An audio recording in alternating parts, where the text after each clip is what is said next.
Okay, so today is May 27th, and let's see, before I was working on the door, um, and I had cut out the part of the fender and whatever, and alright, long story short, the inside had clearance and whatever, but when I put my skin on, all the clearances for the outside just fucked up.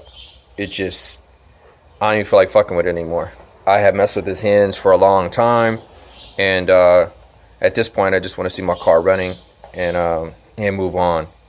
So I ordered regular hinges that go with the C5 inner, and they should be here in a couple of days, and fucking that's it. So since I'm not working on the inside until I get this door done, I am working on a new design for the air induction here, and also the rear fender flare. So I don't know if you guys realize, but when I do designs, I like points and edges and shit like that. So I don't like that this was just completely flat, so I actually put some kind of contour on there. In my original design, I kind of sketched it like that, or at least I cut out. I don't know if you can see that, but it's kind of an angle, and I kind of like that shit.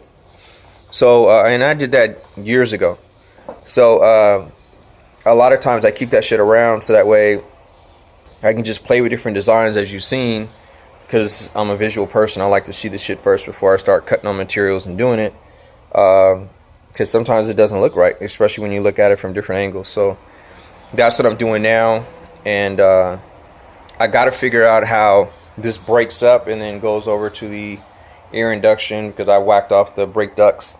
I thought that by having a brake ducts up there would make it look like, I don't know, a replica, and I'm not doing a replica. So I was like, I can create a different way for air to go in, and I think it'll be a little bit more trick. So anyway, that design ties into the fender flare. So that's what I'm working on now.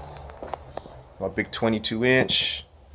And so now I got to create the width of the actual edge. I start out with 1.25 inches. I think I might go down to 1 inch.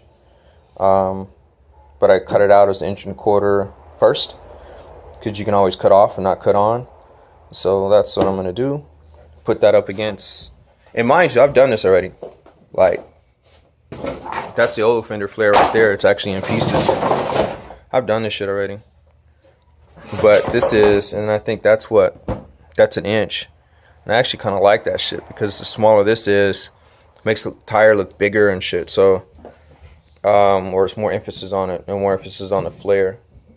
So, I think I might go with that inch. But anyway, this is the process. You do shit over and over again until the shit is right.